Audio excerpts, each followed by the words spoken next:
நல்லா மொறுமொறுன்னு உடனடியாக செய்கிற மாதிரி ஹெல்த்தியான ஒரு தோசை ரெசிபி தான் இன்றைக்கி பார்க்க போகிறோம். ரொம்ப சூப்பராக அருமையாக இருக்கும். வாங்க எப்படி செய்கிறதுன்னு பார்ப்போம்.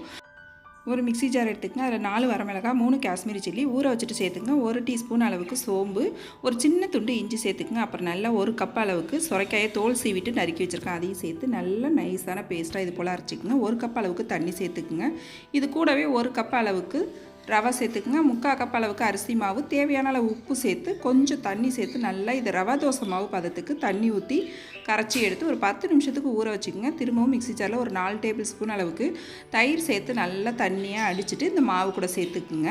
இது கூடவே பொடிசாக நறுக்கின கருவேப்பிலை கொத்தமல்லியும் சேர்த்து நல்லா கலந்து எடுத்துக்கங்க. இப்போ அடுப்பில் தோசைகள் காஞ்சதுக்கப்புறம் பொடிசாக நறுக்கின வெங்காயத்தை இது போல் தூவிட்டு நம்ம மாவு தோசை ஊற்றுறதுக்கு முன்னாடி இது போல் நல்லா ஒரு தடவை கரைச்சி விட்டு இது போல் நல்லா தெளிச்சாப்பில் ஊற்றி எடுங்க. நம்ம ரவை தோசை எப்படி ஊற்றுவோமோ அதே போல் ஊற்றி எடுத்துக்குங்க. சுற்றிலும் எண்ணெயை ஊற்றி நல்லா இது போல் முருகலாக வேக வச்சு எடுத்தோம்னா சூப்பரான தோசை ரெடி.